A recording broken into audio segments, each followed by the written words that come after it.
This is Baggy Hernandez Night. I'm here on my page at Mariposa Rise live for just a moment. So if you catch me, it would be nice to interact, although this is not really interactive. Not as interactive as I would like it to be. I prefer being on Zoom, but it doesn't lend itself to this format. So I'm just going to be, I guess, on a monologue for just a few minutes. You know, because I work with people in different capacities all day long, there's always an interesting topic that comes up. And today it was the lack of acknowledgement and celebration of our own birthdays. And it makes me very sad because I'm a person that loves to celebrate me as much as I can. I think it's just always been fun for me, even as a child. But then as an adult, I have always taken the time to acknowledge myself on so many levels. And I make sure that every year for my birthday, I celebrate. But then I always encounter those that feel that they can't or don't want to celebrate for whatever reason. And so I want to address that a little bit because it is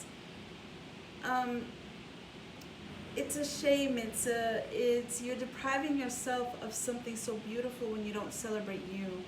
And those of you that have joined me, I'm sorry, but there. Hi, Maggie. Let me wave. It's hard to see from close with my glasses, so I have to kind of maneuver the technology a little bit. So anyway, so the celebration of self to me is so important because we often are always focused on the negativity that is a part of us, and everybody has it, even me. I don't portray myself as some, guru who's attained, nirvana, but just a person on a journey, and I've learned some things that make my life a little bit easier, which is my mission to share with other people. But that really is the only difference between me and other folks. And I understand the importance of celebrating ourselves because it elevates our existence. It allows us to not be so focused on the negative, which we all have, but for a moment to focus on our good qualities, to say, you know what, no matter the mistakes I have made in life, I'm still a great person.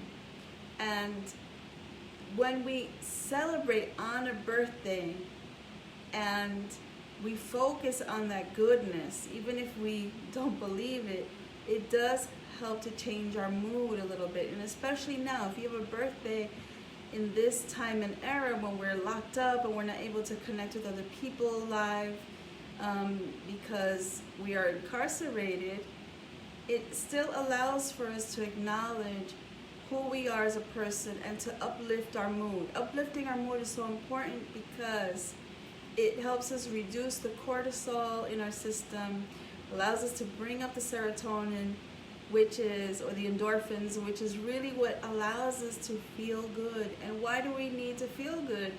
Because feeling good then inspires us to do in life what it is that we want to do, big or small.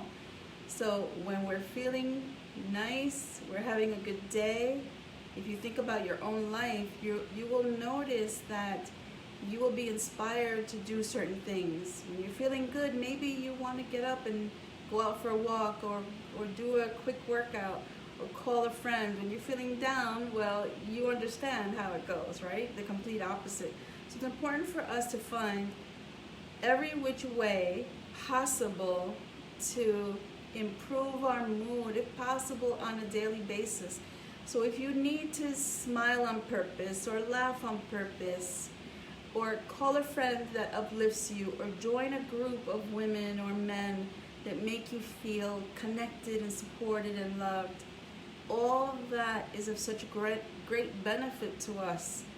And I hope that you will continue to make the effort every day to bring a little bit of joy into your life. And if you're celebrating a birthday, maybe that's your opportunity to start the new year, your personal new year, making the effort to make yourself feel better. That to me is my goal, because I know that every day of my life, if I allow myself to feel down, then I'm not going to be able to be the best person that I can be, to continue to work toward my dreams and my goals. It makes those things a lot harder. So take a moment tonight, because I'm going to end this in a few seconds, to think about that a little bit. How can you celebrate yourself a little bit more?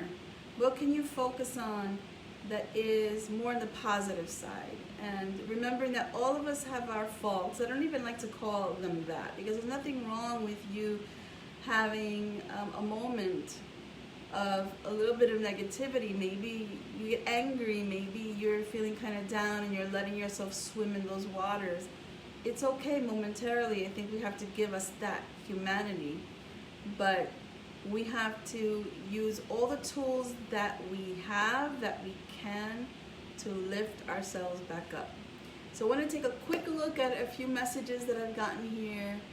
And yes, I'm glad you agree, the other Maggie that is here with me. We all do need to celebrate ourselves a little bit more.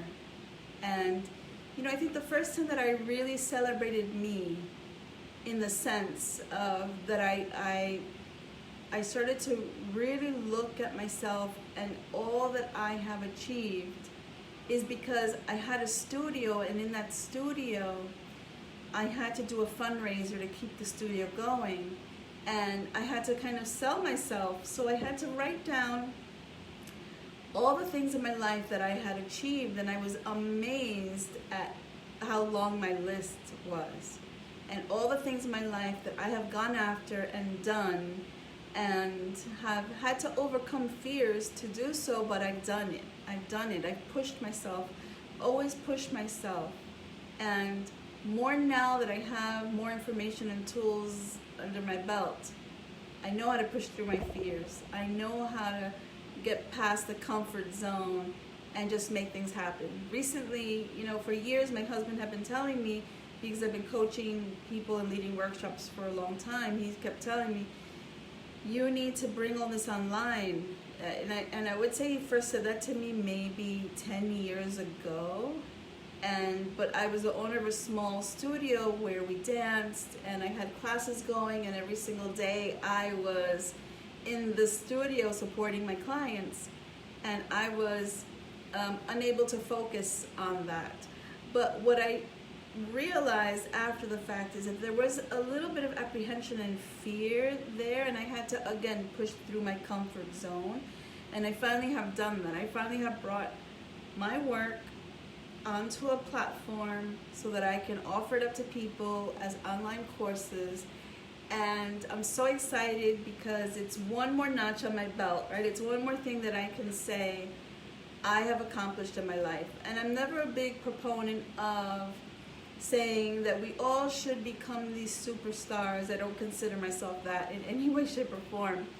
But I think there's too much pressure on us to do something grandiose in life. And I always like to say to people, remember that the small things that you do every single day are huge.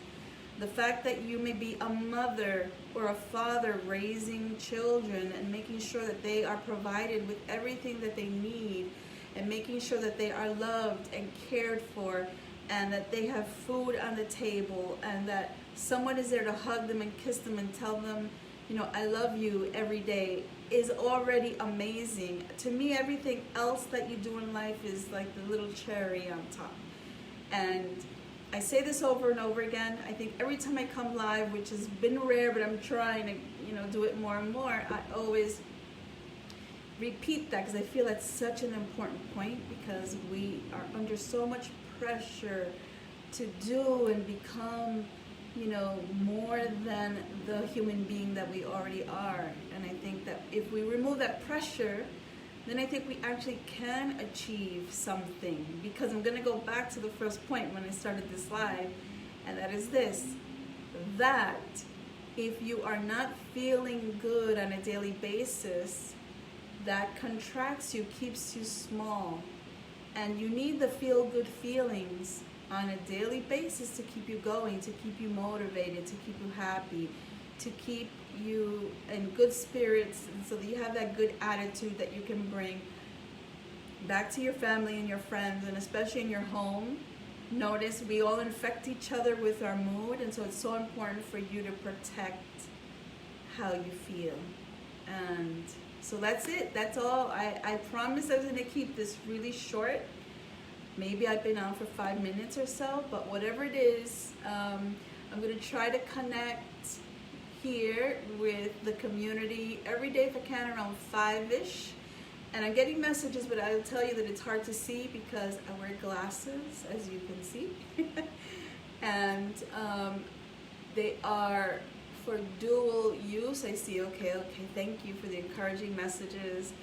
But I want to be here to support this community, however big or small that it is, because it's so important to me. You know, I was a person who was pretty messed up for a long time, and I would say in my early 30s, it's been over 25 years now. So I am in my mid-50s, and you know, I was in a pretty bad place, and I made it my mission to begin to change my own life. And I wasn't after the riches. I know a lot of people go after that. That's really what they're looking for. For me, I just wanted to be happy. I wanted to stop being miserable, stop crying, stop feeling lonely, stop feeling like the outsider, and being someone who was unable to communicate with other human beings, and to feel that joy every day, no matter what. You know, I had a group with me yesterday, and I asked them the question, what is the definition of happiness for them? And I was amazed at what they said. Happiness to them was derived by a lot of external things. If I have money, if I can pay my rent, if I can provide for my children, that was what they felt was the meaning of happiness for them. But by the end of our time together, I helped them to realize that their definition of happiness is conditional, and we can't have conditions on happiness, because then that means that our happiness can be removed from us at any given moment. So if you lose the job, you're unhappy, your happiness is gone. If you lose the partner, if you lose, you know, the beautiful bag that you just bought the other day, then your happiness is gone. And no, it doesn't work that way. The truth is that, look, if you work internally and you realize that happiness has nothing to do with that, it is a state of being that you choose every single day. You are choosing, am I going to be in a positive state that is going to continuously flood me with feel-good endorphins, and that even if I lose my job, that I can still maintain this level of happiness. And why? Why can you still maintain that? Is because sometimes you lose the job, and if you stay focused on the negativity, the negative aspects of that experience, you may never realize that there are other opportunities now out there for you. There are countless people who have said, I started a new business because I was fired. And so you have to always be open to seeing the good, to seeing the lesson, to observing the opportunities that are all around us. And therefore, you see, you can be happy no matter what, because you know that there's always going to be a solution to your problem.